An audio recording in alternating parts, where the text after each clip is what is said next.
Kimombo Formula 1. Tuanzie katika hasa taarifa ya kuhuzunisha ni kwamba biwi la simanzi limetanda katika ulingo wa michezo hasa raga kutokana na kifo cha aliyekuwa kocha hasa wa klabu ya pale raga ambayo ilishiriki ya kinadada ya Lionesses Felix Adeolo. Shirikisho la raga nchini lilithibitisha kifo chake siku ya Jumanne kupitia mtandao wa Facebook, ikimtaja kama kocha na mlezi aliyechangia pakubwa kukuza mchezo huo maarufu kama Mwalimu Olo. Alipanda kutoka kwa mchezaji wa Nakuru RFC hadi kuiongoza Lionesses kufuzu kwa mashindano ya Olimpiki ya Tokyo mwaka 2020.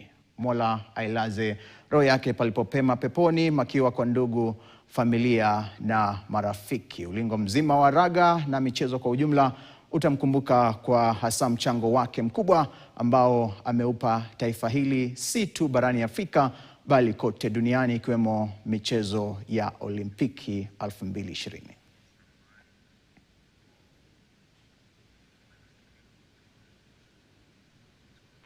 Haya, tukirejea sasa ni